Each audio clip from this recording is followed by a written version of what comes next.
today is really all about helping the people around you, the employees on your team, young, new hires, but even your kids, right? So how do you help your kids find the life they want? I'm so proud.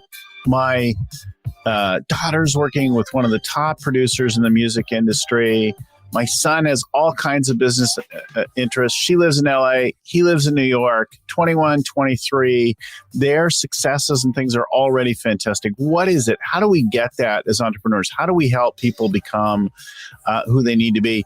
Some people think you just ingrain them all the stuff that worked for you. But of course, that's what worked for you, not necessarily what will work for them. Today's show is really all about helping folks get to that place.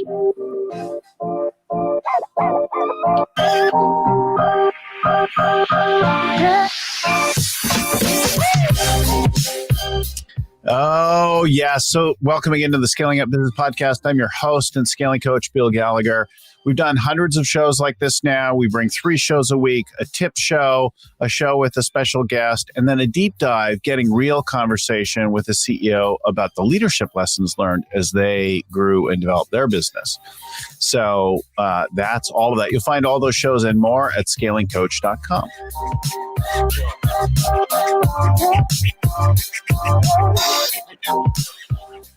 All right. So we're joined by Jennifer. Oh, you know what? I did. How do I pronounce your last name? Turliuk? Turliuk. It's okay. Turliuk. Yeah. That's no emphasis on that. The I there. Mm-hmm. Turliuk. All right.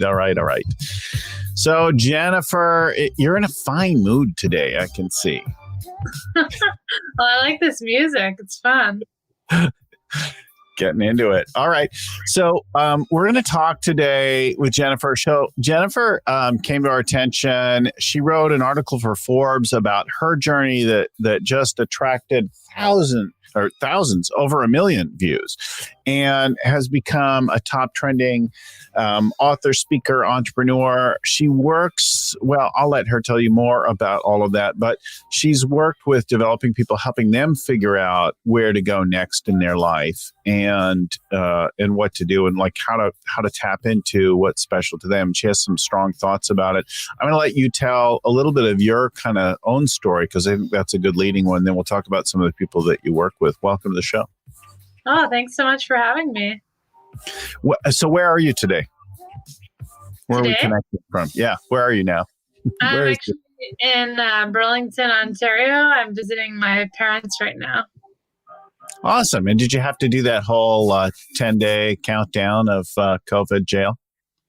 Kind of. I mean, currently the rule is if you live alone, you can visit with up to 1 household. So that's where we're at. I got tested, all that good stuff.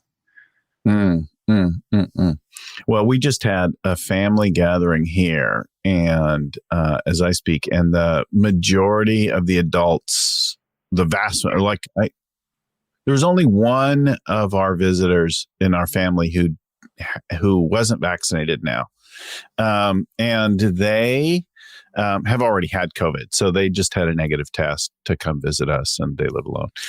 So we had a gathering in person with extended family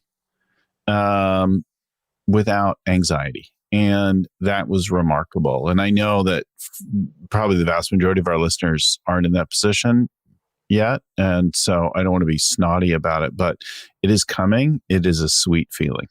That sounds like a dream. We're way behind here in Canada on vaccinations. So yeah, it's coming. We'll get to that point soon. It's coming. And you'll feel good when it does. Mm-hmm. So tell us your story first. How did you get into this line of work? Talk about that. Yeah, for sure. So after university, I started into a corporate job. And I quickly found myself really dissatisfied, but I didn't know what I wanted to do next or how to figure that out. I'd done all sorts of career testing and coaching that had led me to that position, but I wasn't liking it. So I figured I might need to try something different. So I actually had heard a lot of good things about Silicon Valley and ended up quitting my job and flying down to Silicon Valley and just cold emailing investors, entrepreneurs, and professors to ask if I could meet up with them and ask how they figured out what to do with their lives. I was fortunate enough to be able to interview and or shadow folks like the founders of Square, Airbnb, Kiva, and Stanford professors. And that really helped me figure out what I wanted to do, which was to start a business. And then I was wondering what kind. And then I was actually admitted to the Singularity University program at NASA, where we learned about how to apply exponential technologies like robotics and 3D printing to global grand challenges like poverty, water, and education. And they asked us to choose a global grand challenge area to focus on.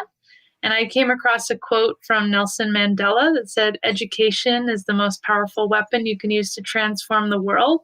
And also thought back to this experience I had when I was 12, where I coded a website about Harry Potter that ended up being featured in a magazine and really helped me like get more engaged at school and overcome some of the bullying I was facing.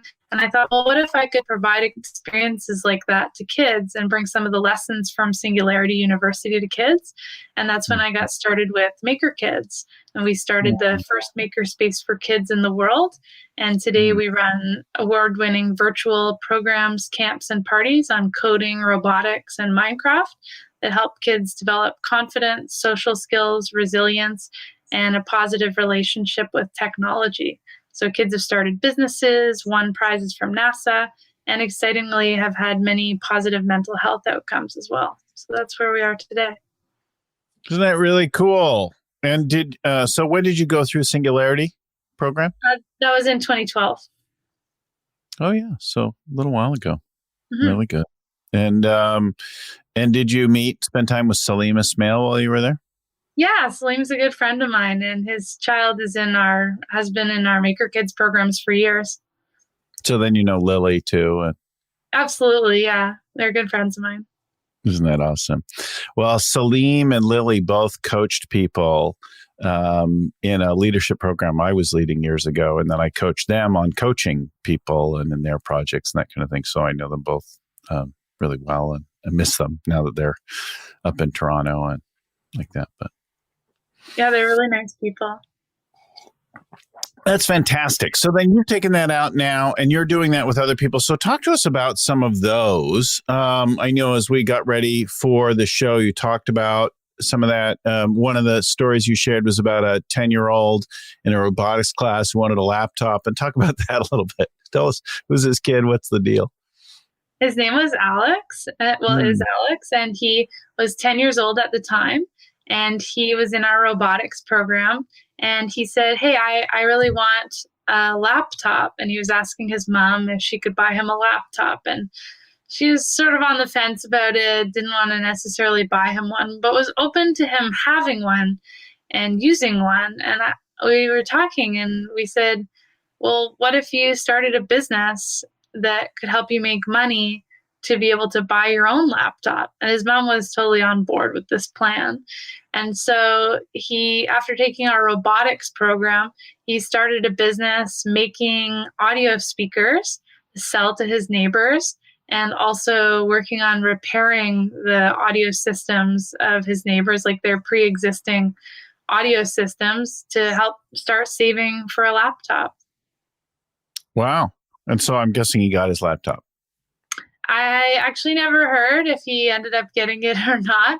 He sort of graduated out of like the age bracket of our programs, but he seemed to be well on his way. And what was really cool too was that he was getting more engaged at school. Like he'd previously said, "Oh, I hate math. Math sucks." But then we started talking about, profit and loss, and how you use math to help calculate how much you can make from this business, then that can help you get closer towards your goal of buying a laptop. And then his mom said that suddenly he got more engaged in math class after that. Yeah, it's funny how we find a way to connect with something and that opens up something else, right? Then it changes the way we see everything else in life when we find a connect to it. I know our son, our son's older than our daughter, so he was the first one to get a laptop, and which was a little more personal than like the family computer, which was over in the corner. the kid's first computer, I think, was one of those Bondi Blue iMacs, which kind of puts about the age, right? And then he got a laptop. And I remember we put all the parental controls on it, right? But he figured out how to root the laptop and bypass everything. And so my wife and I had a conversation about like, well, should we take it away from him? Should we lock it down? I'm like, if he knows how to root the laptop and bypass everything, then he's got enough intelligence to figure stuff out. And he's going to get exposed to whatever it's, like whatever weird stuff you're worried about as a parent, them fiddling with on the internet, they're going to find their way to it, so there's no point. We've given him what there is. Hopefully we've taught him, right? Yeah, I remember I disabled, my parents put Net Nanny into place. And that was one of my first early coding experiences, was figuring out how to disable that. I had it down in a matter of hours. But yeah, what we advise to parents, a lot of parents ask us about how to help their kids build a positive relationship with technology.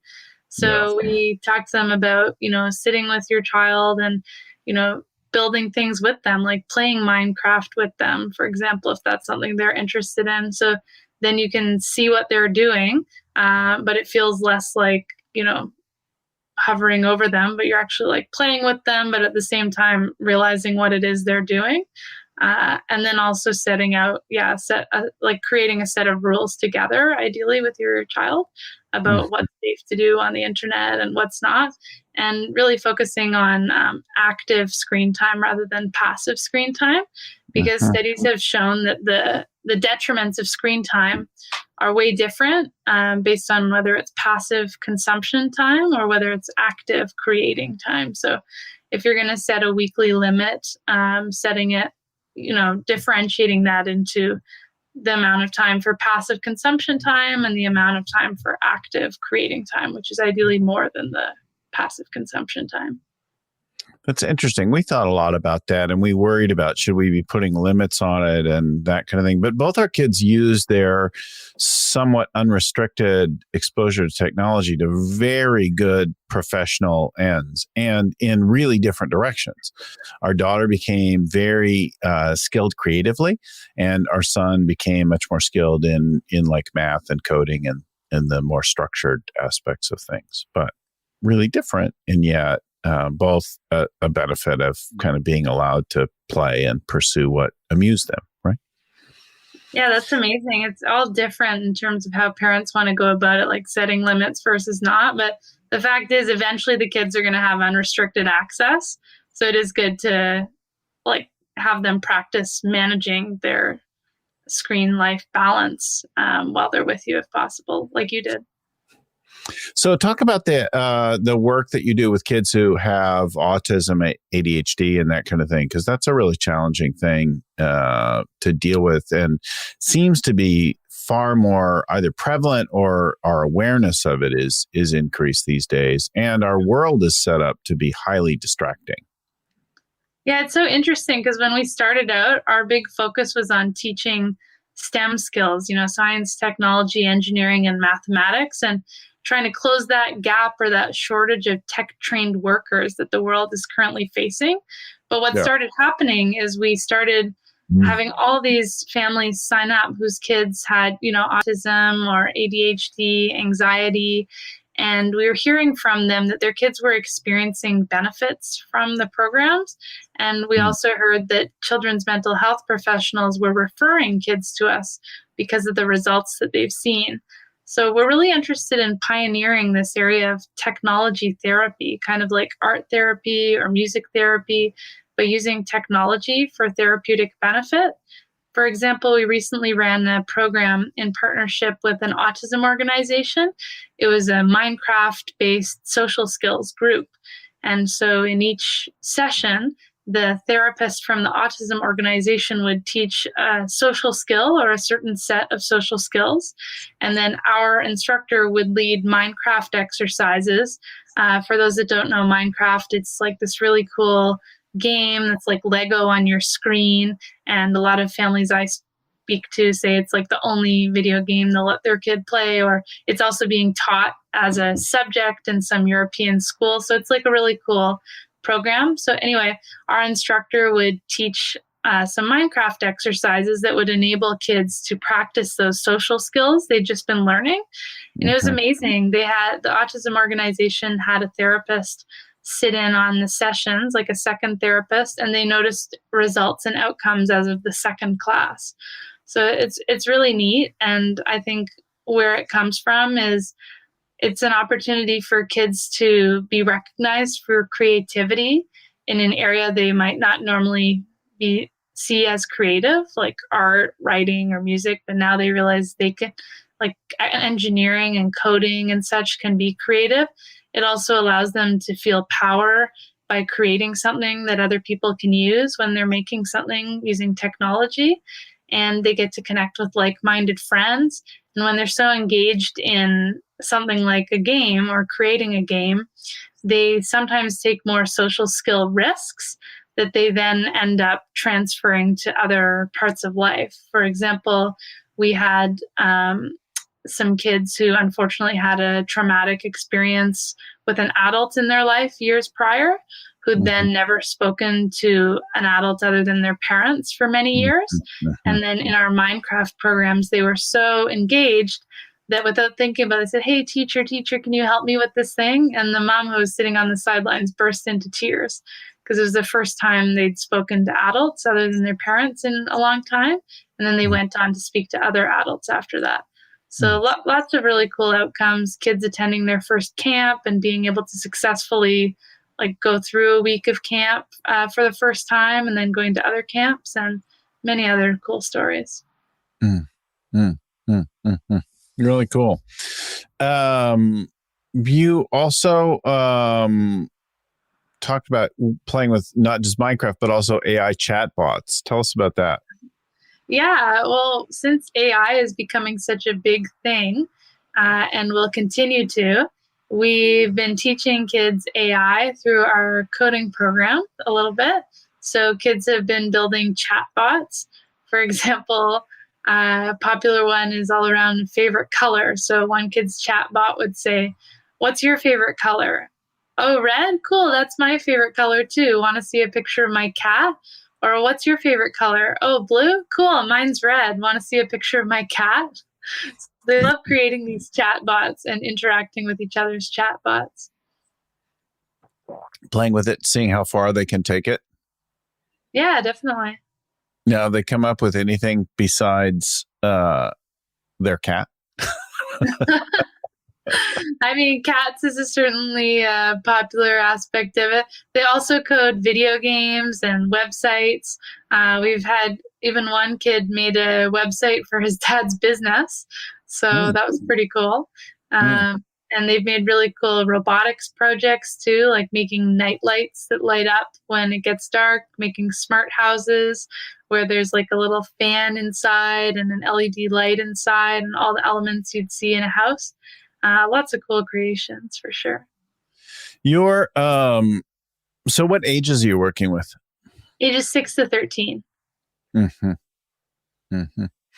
And then now, are you doing stuff at higher ages as well? When you talk about your career and things like that, tell us about the article and what your focus is there. Yeah, so when I was trying to figure out what I wanted to do next and doing that shadowing with folks in the Bay Area, I ended up deciding to write an article about it because I guess through my experience with career dissatisfaction, I came across some research that said over 80% of people are dissatisfied with their careers, according to a Deloitte study, which is so high. And so one of my goals became to help with that. And so I feel like I'm helping with that through Maker Kids, through working with kids to help them be set up with the confidence and skills to find or create a career that's a great fit for them. And then also wanted to do some work with adults. I wrote an article about the process that I'd gone through in Silicon Valley and this sort of career design process I'd kind of developed using principles from quantified self, lean methodology, and design thinking to find my own career and then help some other people find theirs too. And that article somehow went viral, I think because they titled it how I figured out what to do with my life next. And a lot of people Google the term, like how to figure out what to do with my life. And then hundreds of people started emailing me asking for more information. So I ended up writing a book about it, which came out recently with a publisher called How to Figure Out What to Do with Your Life Next. Mm, mm, mm. So talk us about that process. What are the parts of the process? How does it flow? What did you learn there? Share a little bit of that. For sure. Yeah. So it's all about prototyping your career. So instead of, for example, just jumping into something like law school, like a 5-year commitment to become a lawyer without ever having experienced a day in the life, it's all about like trying to get an informational interview or shadow experience or even internship with a law firm before deciding to make a huge commitment like that, so that you don't end up 5 years later in a law firm for the first time ever and realize, oh, hey, I actually don't like this, after having invested all that money and time. And so the process is, it's a design thinking based process where you first get to know yourself a little bit more. And a lot of people think, oh, I already know myself, but it's like, what are your core values? What's your purpose? What are you really looking for in a career, so that instead of doing a spray and pray approach where you just apply for anything and see what'll take you, you narrow it down to your top 3 choices and then try and really take a targeted approach. So after getting to know yourself, you can figure out what your top options are, what options you're considering from a career standpoint. It could be 10 options, 100, or even more, and then figure out ways to do what I call minimum viable commitments to test them out. So minimum viable commitment is kind of like minimum viable product in startup world, the smallest possible thing you can do to provide value to a customer, or in this case, figure out whether or not you would like a career. So there's a spectrum from like reading magazine articles to doing informational interviews to shadowing and internships. It goes from low to high commitment.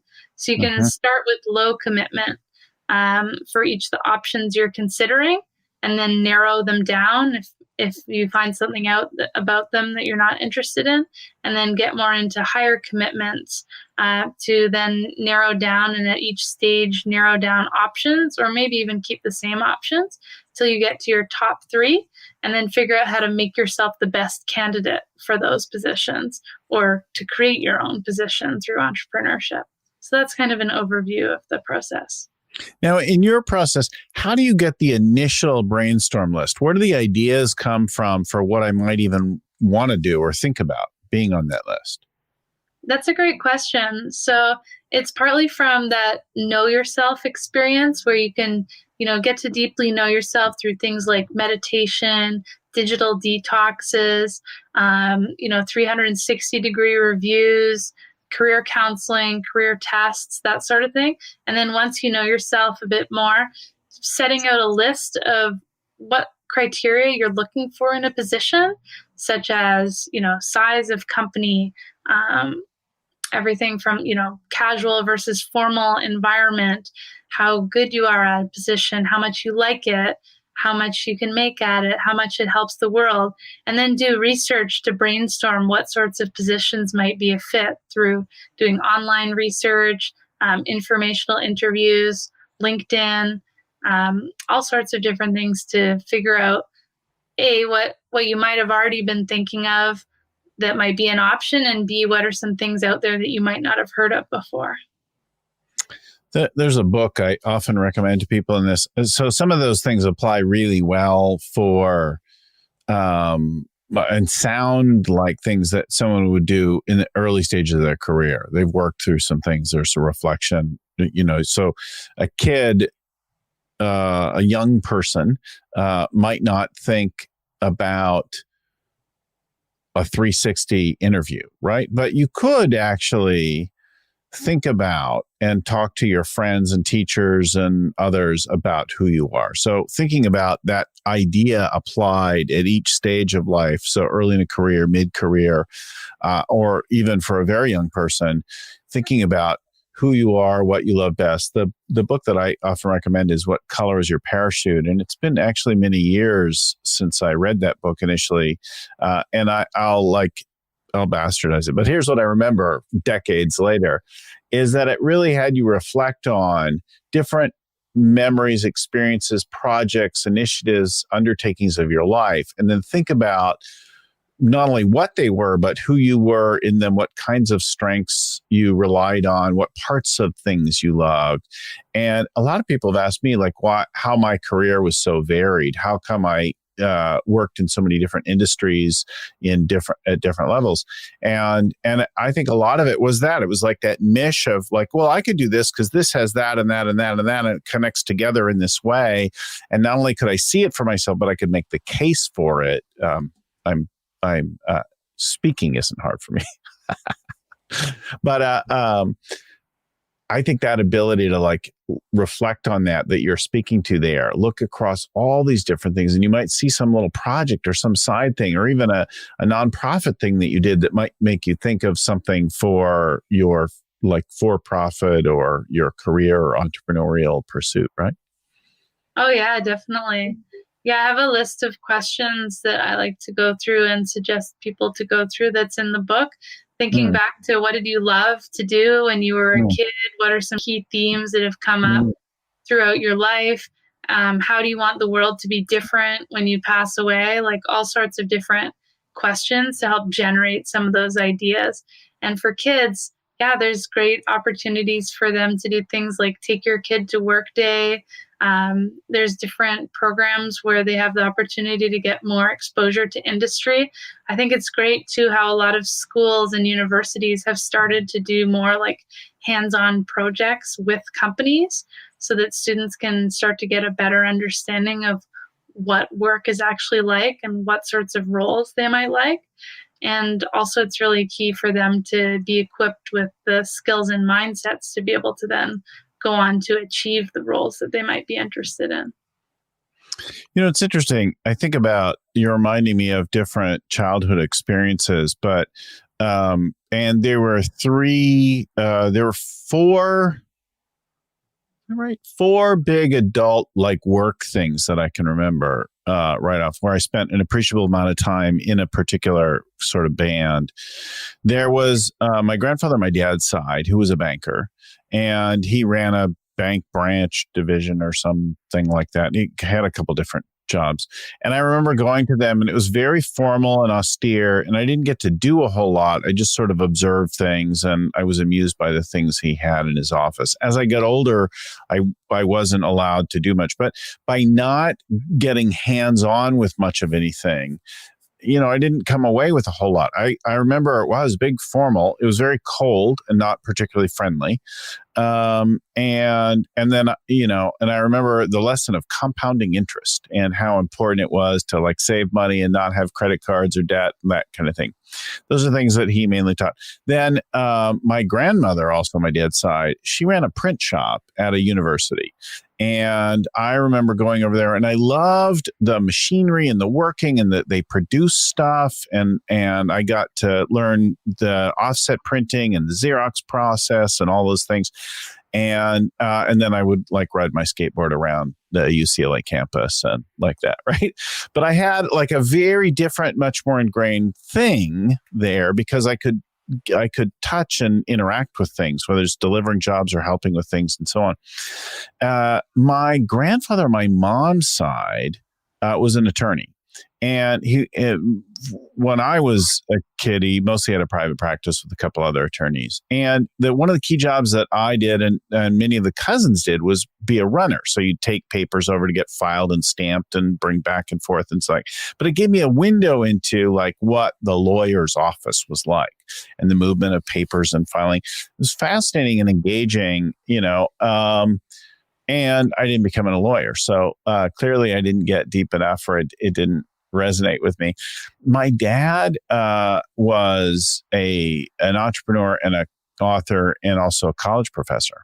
And I remember in one of his offices, he had this huge space, and I sat up. You had to sort of climb up to it. It worked great for a kid. But I had up there like chemistry set and little robotics kit and some parts to make computer stuff and really early, like simple circuit things. And it was a long time ago because I'm old. But anyway, and then being there, I had access to like a formal dark room and the chemistry lab. So I wasn't limited to like the kids' chemistry set. I could get the stuff I probably shouldn't have had and like make more interesting chemistry experiments, that kind of thing. But I got a view into like how he interacted with people, what the classroom was like, the thinking, and not just from my, the genetic makeup and predisposition, but I lean a lot more towards that than the other thing. It was really good, like really sweet quality time, right? To get in there and be in those work environments and see them. That's amazing. It's interesting to think about. What do we expose our kids to, right? So I know some entrepreneurs who teach their kids very formal, like here's the planning process and here's what you do. And we didn't really do much of that with our kids, but we let them be around the business, around work, touch things, interact with things. And they picked up different things on their own from all of that experience, right? What is it that you're letting them, or what is it you're hiding or shielding them from, right? Or many times we felt bad, like maybe we hadn't exposed, we shouldn't have exposed them to that. But I think they learn things by seeing us deal with different challenges. Oh, yeah, definitely. It's so beneficial for kids to be able to get exposure to different career options and, like different projects that they can work on or help out with. And even in a small way or sometimes in a big way, like kids' imagination is so uncapped that they can really add a lot of cool ideas.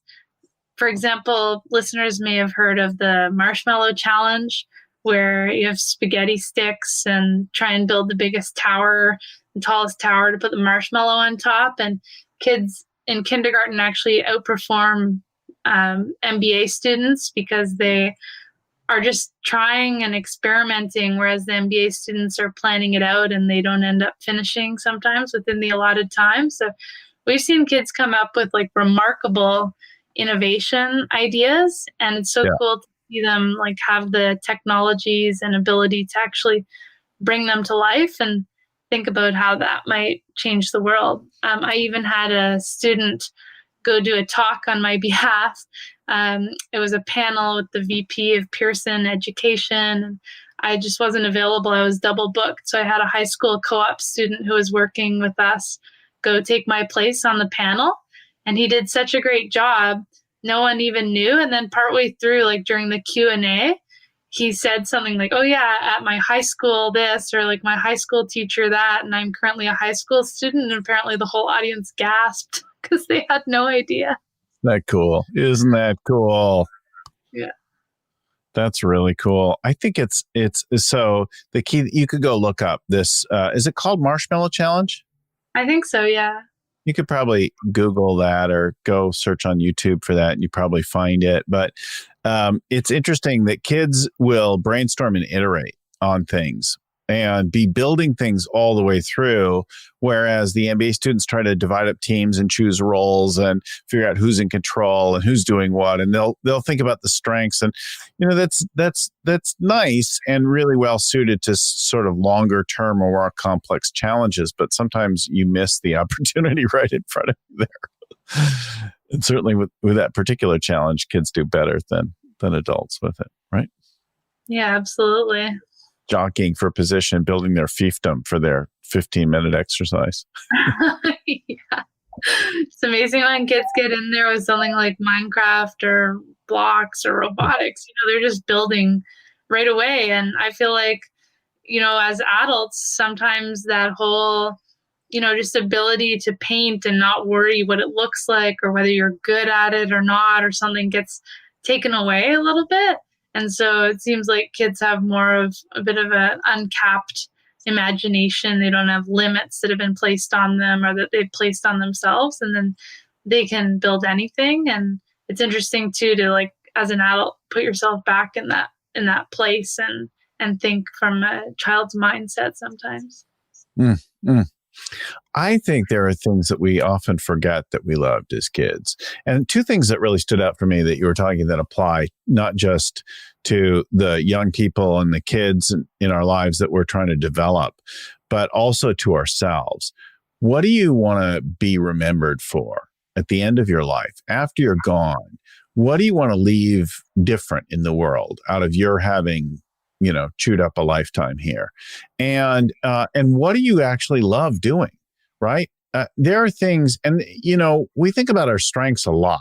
I'm a strengths coach. You can kind of see on the thing behind me. There's some of the Gallup tools that I use them nonstop with our teams. That kind of thing. It's really great to lean into strengths, but it's not necessarily a place of fulfillment if there isn't the play and the passion and that kind of thing that we care about. So, like I'm pretty articulate, I'm very strategic, and I'm creative, and don't hesitate to get to take charge of things and get started.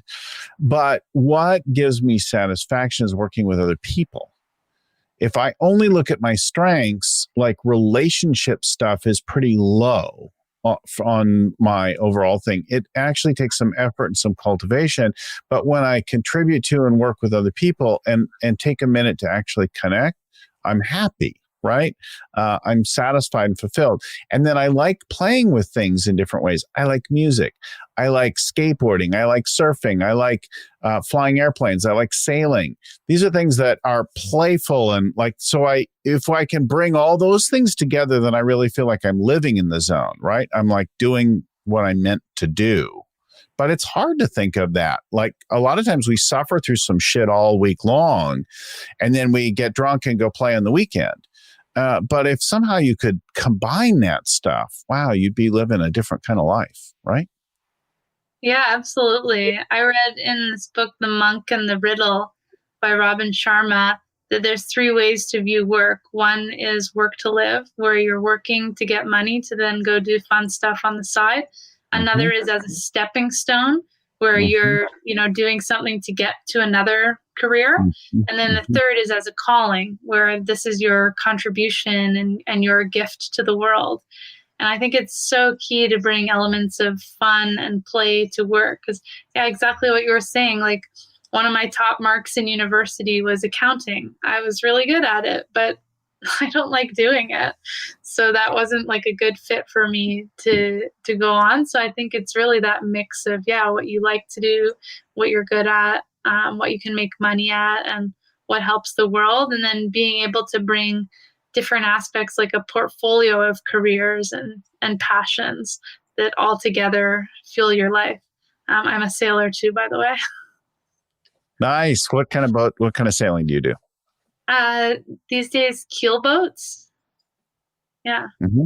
So like cruise keel boats or small, like?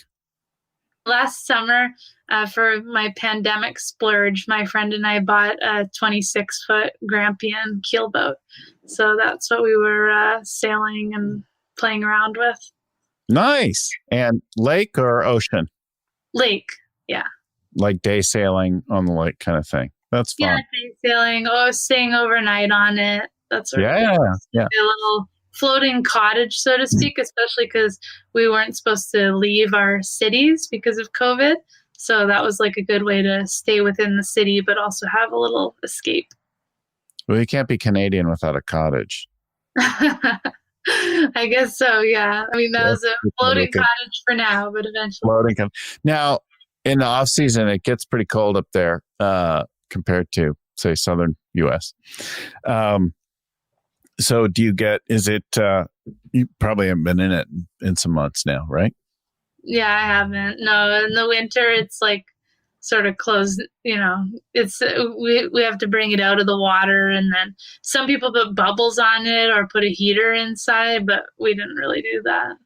Yeah, that's a different thing. People hoist them and that kind of thing, get them up on the hard. Mm-hmm. So I'm sure you're looking forward to the spring thaw now and getting back out there. Yeah, it'll be fun. Yeah.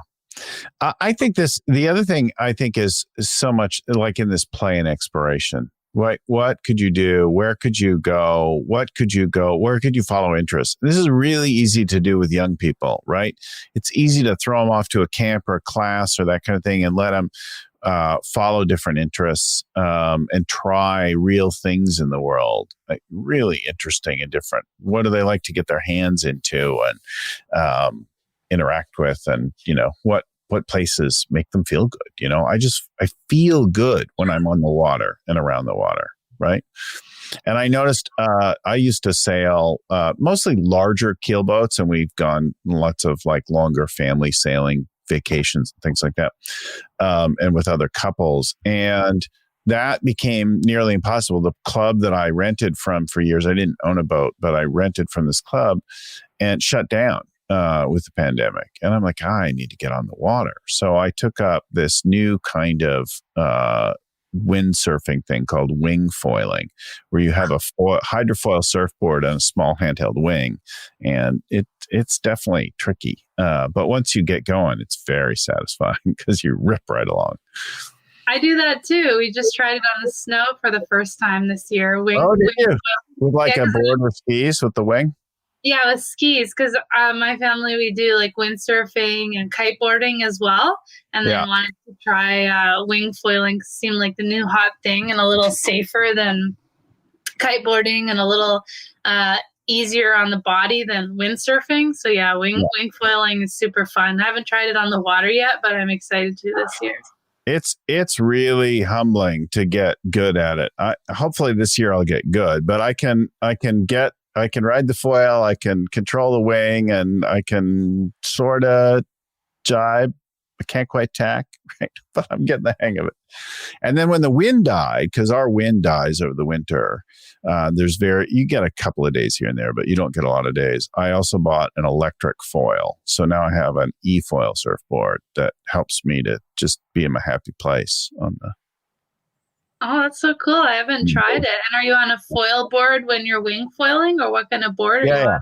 Yeah. I have a mid-sized sort of foil board. The e-foil is a much smaller board. The wing foil is a little bit bigger. And I suppose as I get better at it, as I'm a little more stable, easier to launch, I'll go down in size on the board. And maybe the wing. We'll see. I know I have two different wings, foil sizes. We're getting very geeky on a whole. We're getting all our listeners tuning out right now. The hydrofoil surfing. I don't know. Figure out what you love, or try that one. Yeah, it's definitely a new kind of a thing. And I tried the kite surfing. I didn't try kite foiling, but I tried the kite surfing, and I liked it. I got up to ride in a pretty short period of time, but I found it just a bit complicated, a bit fiddly. Like, there's the lines, you got to launch the thing, and you got the harness, and you got the board, and you've got your wetsuit, and like it just all felt like too, I don't know. I like the simplicity of the wing foil. Yeah, I find kiting to be a little bit dangerous. Heard some sketchy stories. Wing foiling seems a lot, easier. Yeah. No, we have a lot of it here in the San Francisco Bay Area. So the book is how to figure out what to do with your life next. The website, two websites, Maker Kids and Jennifer Turliuk. It's spelled like Turliuk. We'll put it in the crawl here so people can see it. We'll put it in the show notes also, so that you can read more about Jennifer's cool programs and your work and that kind of thing. I really appreciate you coming on the show. I want to thank everyone for joining us. Again, whether you're viewing or listening or wherever you're getting it, like that kind of thing, it always helps us. If you like and subscribe, you get them automatically every week. You can subscribe wherever you get your podcast, or you can go to scalingcoach.com where you'll find the whole back catalog as well, all the show notes, links in the show notes to the tools that our people and offers, things like that our guests talk about, all that at scalingcoach.com. And I want to give some special shout out to Lucy Summers in the background there, producing, getting our guests set up and that kind of thing. Special thanks also to Vern Harnish, author and creator of the Scaling Up Framework and the original Rockefeller Habits. The audio is edited by Albert Burge at Podfly Productions, and our show notes are written up by Ein Kadena, compiled by Ein Kadena, and then proofread by Tim McGowan. Thanks, Jennifer, for coming on the show, and thanks to everyone else for joining us. We'll talk to you again next time. Keep scaling up.